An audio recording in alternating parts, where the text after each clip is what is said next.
Look at your phone for a second.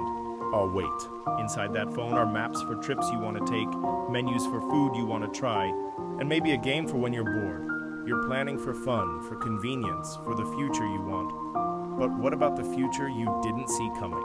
The car tire that blows out, the sudden doctor's visit, the washing machine that has one final dramatic spin, and then silence.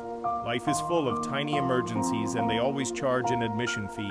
That's where your emergency fund comes in. Think of it as the most boring yet most powerful superhero in your financial life.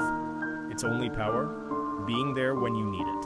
So what is it? Simply cash in a savings account meant only for true, unexpected emergencies. It is not for shoes, it is not for a holiday sale. It is for when life throws a rock through your window or your paycheck. How much, you ask? Start with a small, magical number, $500. This alone can stop most small problems from becoming disasters. Your goal, your finish line is 3 to 6 months worth of your essential bills: rent, food, utilities, debt payments.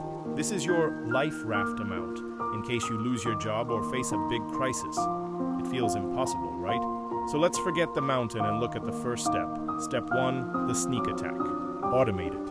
On payday, before you even see the money, have your bank move $25 or $50 straight into a separate savings account.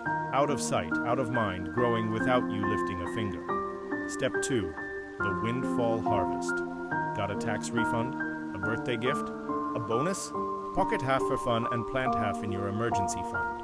This doesn't feel like sacrifice. It feels like smart sharing. Step 3, the coin collector. Look for one regular expense you can trim. The subscription you forgot about. 3 fewer takeout coffees a week. Redirect that found money to your fund. You won't miss what you weren't using consciously. This fund does something more than pay bills. It gives you peace of mind. With it, a flat tire is a nuisance. Without it, it's a panic attack. With it, you have options. Without it, you have high-interest credit card debt that can drag you down for years. Building this fund is not an act of fear. It's the opposite. It is an act of quiet confidence. It's you saying, I don't know what tomorrow holds, but I am prepared to handle it. It's the umbrella you pack on a sunny day, not because you expect a storm, but because you respect the weather. Start small. Start today. Your future self, facing a broken down day with calm instead of chaos, will thank you. Subscribe, like, and share. Thank you.